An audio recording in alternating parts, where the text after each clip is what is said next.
Less than 32 weeks ಹುಟ್ಟಿದ ಮಕ್ಕಳಿಗೆ ಸಮಸ್ಯೆಗಳು ತುಂಬಾ ಜಾಸ್ತಿ. ತಾಯಿ ಗರ್ಭಕೋಶದಲ್ಲಿ ಇದ್ದಾಗಲೇ ಮಗುನ ಹಾಸ್ಪಿಟ್ಲಿಗೆ ಶಿಫ್ಟ್ ಮಾಡೋದು ಬಹಳ ಮುಖ್ಯ. ಟ್ವಿನ್ಸ್ ಮಕ್ಕಳು ಇಲ್ಲ ಟ್ರಿಪ್ಲೆಟ್ಸ್ ಮಕ್ಕಳು ಇತ್ತಂದ್ರೂ ಪ್ರೀಟರ್ಮ್ ಮಕ್ಕಳು ಆಗೋ ಚಾನ್ಸಸ್ ಜಾಸ್ತಿ. 32ನೇ ವಾರಕ್ಕಿಂತ ಮುಂಚೆ ಹುಟ್ಟಿದ ಮಕ್ಕಳಲ್ಲಿ ಸಮಸ್ಯೆಗಳು ಬಹಳ. ಶ್ವಾಸಕೋಶ ಆಗಲಿ, ಮೆದುಳಾಗಲಿ, ಕರಳು, ಮೂತ್ರಪಿಂಡ, ಹಾರ್ಟು ಎಲ್ಲ ಮೆಚುರಿಟಿನೂ ಕಡಿಮೆ ಇರುತ್ತೆ. ಪೌಡರ್ ಹಾಲು, ಬೇರೆ ಹಾಲು ಕೊಟ್ಟರೆ ಕರಳು ಇನ್ಫೆಕ್ಷನ್ ಆಗೋ ಚಾನ್ಸಸ್ ಜಾಸ್ತಿ. ಪ್ರೀಟರ್ಮ್ ಮಕ್ಕಳು ಅಂತ ಯಾವಾಗ ಹೇಳ್ತೀವಿ ಅಂದರೆ 37 ವಾರ ತುಂಬಿದ ಮಕ್ಕಳಿಗೆ ಟರ್ಮ್ ಮಕ್ಕಳು ಅಂತ ಹೇಳ್ತೀವಿ. 37 ವಾರ ಹಿಂದಿನ ಮಕ್ಕಳಿಗೆ ಪ್ರೀಟರ್ಮ್ ಮಕ್ಕಳು ಅಂತ ಹೇಳ್ತೀವಿ. ಅದರಲ್ಲೂ ಎಕ್ಸ್ಟ್ರೀಮ್ಲಿ ಪ್ರೀಟರ್ಮ್ ಅಂದರೆ 28 ವಾರದ ಮುಂಚೆ ಹುಟ್ಟಿದವರು, ಆಮೇಲೆ 30ರಿಂದ 32 ವಾರ, 32 ವಾರದಿಂದ 34 ವಾರ, ಆ ಥರ ಡಿಫ್ರೆಂಟ್ ವೆರಿ ಪ್ರೀಟರ್ಮ್ ಮತ್ತು ಮಾಡ್ರೇಟ್ ಪ್ರೀಟರ್ಮ್, ಲೇಟ್ ಪ್ರೀಟರ್ಮ್ ಅಂಥೇಳಿ ವಿಂಗಡಣೆ ಮಾಡ್ತೀವಿ.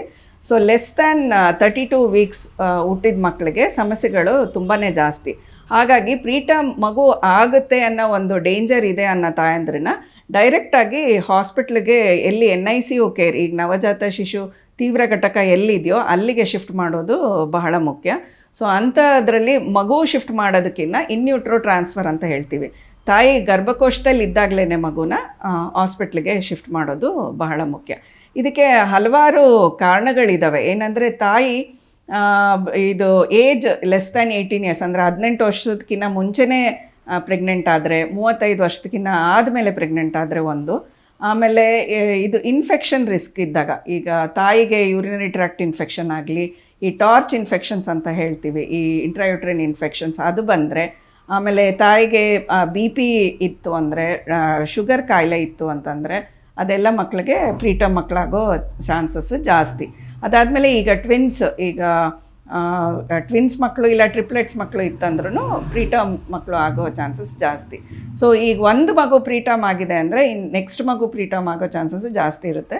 ಸೊ ಹಾಗಾಗಿ ವೈದ್ಯರ ಹತ್ರ ತೋರಿಸ್ಕೊಳ್ಳೋದು ಬಹಳ ಮುಖ್ಯ. ಪ್ರೀಟರ್ಮ್ ಬರ್ತ್ ಆಗೋದನ್ನು ತಡೆಗಟ್ಬೋದು. ಈಗ ತಾಯಿಗೆ ಅನಿಮಿಯಾ ಇತ್ತು ಅಂದರೆ, ಈ ರಕ್ತಹೀನತೆ ಇತ್ತು ಅಂತಂದರೆ ಅದಕ್ಕೆ ಟ್ರೀಟ್ಮೆಂಟ್ ಕೊಟ್ಟರೆ ಈ ಲೋ ಬರ್ತ್ ವೆಯ್ಟ್, ಮಗು ತೂಕ ಕಡಿಮೆ ಆಗೋದು, ಪ್ರೀಟರ್ಮ್ ಡೆಲಿವರಿ ಆಗೋದು ಎರಡೂ ನಿಯಂತ್ರಿಸ್ಬೋದು.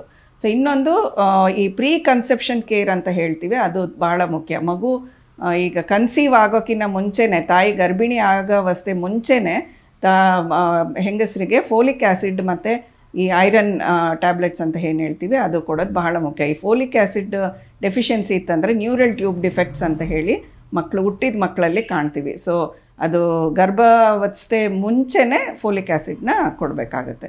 ಸೊ ಇದೆಲ್ಲ ಕಾರಣಗಳನ್ನ ನಾವು ನೋಡಿಕೊಂಡ್ರೆ ಪ್ರೀಟರ್ಮ್ ಮಗು ಆಗೋದನ್ನು ತಲುಪಿಸ್ಬೋದು.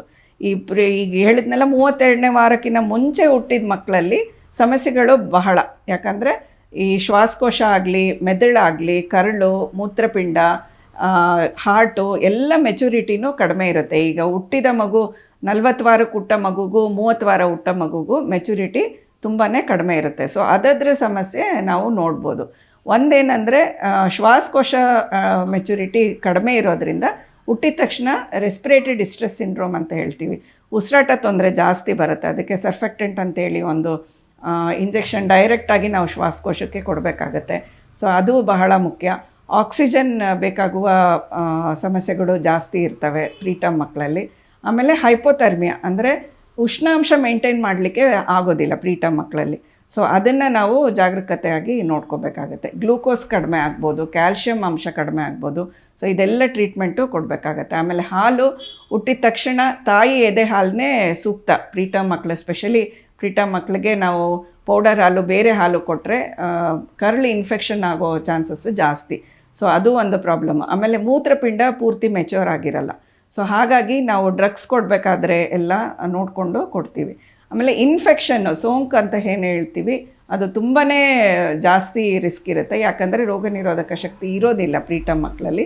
ಸೊ ಹಾಗಾಗಿ ನಾವು ಹ್ಯಾಂಡ್ ಹೈಜೀನು, ಯಾರೇ ಮಗು ಹತ್ರ ಮುಟ್ಟಿದ್ರೂ ಹ್ಯಾಂಡ್ ಹೈಜೀನ್ ಬಹಳ ಮುಖ್ಯ. ಆಮೇಲೆ ಆ್ಯಂಟಿಬಯೋಟಿಕ್ಸ್ ಸೂಕ್ತವಾಗಿ ಯಾವ ಆ್ಯಂಟಿಬಯೋಟಿಕ್ಸ್ ಕೊಡಬೇಕು ಅದನ್ನೆಲ್ಲ ನೋಡಿಕೊಂಡು ಕೊಡ್ತೀವಿ. ಇನ್ನೊಂದು ಬಹಳ ಮುಖ್ಯ ಕೇರ್ ಅಂತಂದರೆ ಕ್ಯಾಂಗ್ರೂ ಮದರ್ ಕೇರ್.